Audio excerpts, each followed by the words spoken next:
Hello, welcome to another edition of Be at Home with the AMA. My name is Steve Heisler.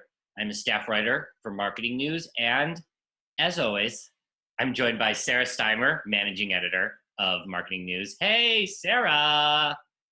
Hey, Steve. I like your haircut. You did a fine job, sir. Oh, thank you.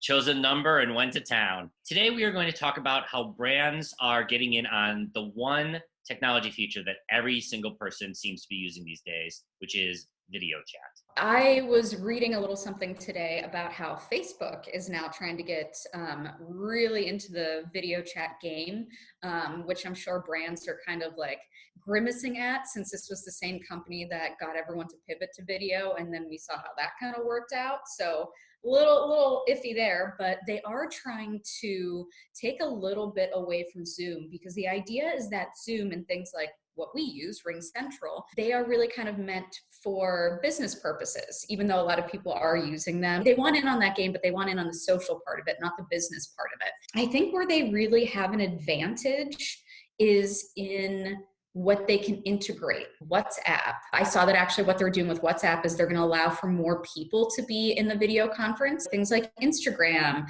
they own all of these other platforms. There's this opportunity to kind of bring all of those platforms together and do it in one place. Facebook definitely has a lot of advantage to these other functions because a lot of brands are already integrated with Facebook, particularly with augmented reality. This is one of the key features that brands are going to need to pay attention to, particularly because everyone is trapped and looking for some sort of escape. I do see one disadvantage. They're a bit behind the curve, much like Kleenex and Q-tips. The name is associated with the product.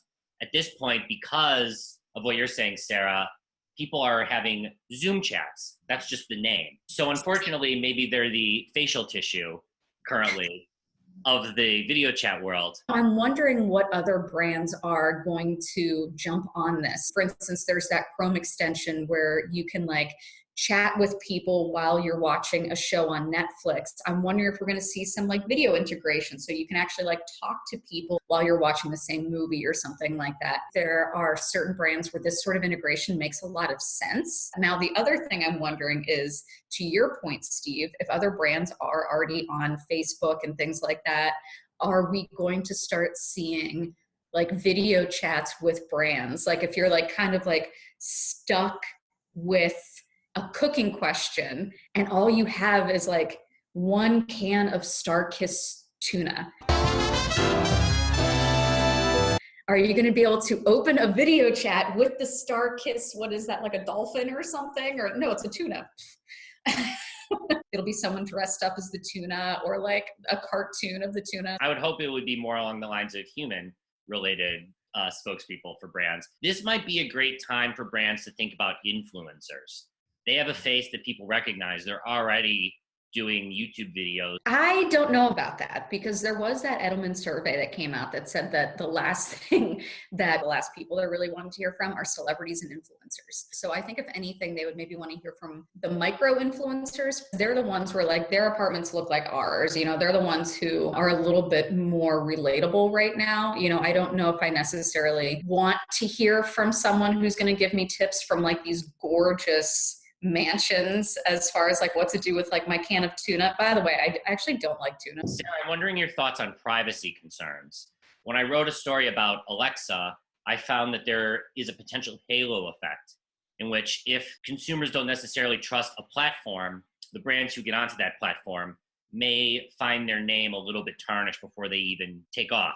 Facebook has had privacy concerns essentially forever. Zoom has been a little more secure, but we've heard a lot about Zoom bombing, people who are just having sort of innocuous business discussions who have to deal with very inappropriate things that are just popping onto the screen. Consumers are actually right now a little bit less concerned about the privacy bit of it, because they really want, if you're going to use their data, they really want it to be in a very positive way. And if it's going to make their current experience a little bit better, then they're a little bit more forgiving right now. Not to say that you shouldn't consider people's privacy in all of this. That's still extremely important.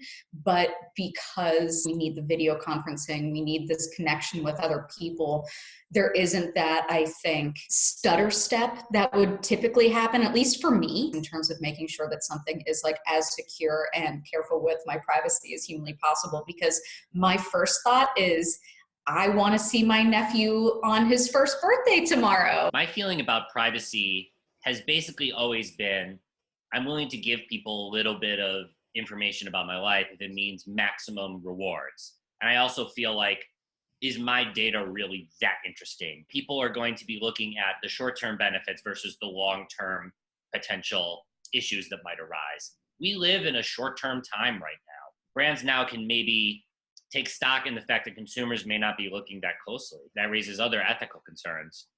A story for another day. Thank you guys so much for joining us. Definitely go to ama.org/daily to sign up for our daily email newsletter. Sarah, always a pleasure. Happy to see you on this beautiful sunny Monday in Chicago. Have a wonderful rest of the day. Thank you. You too.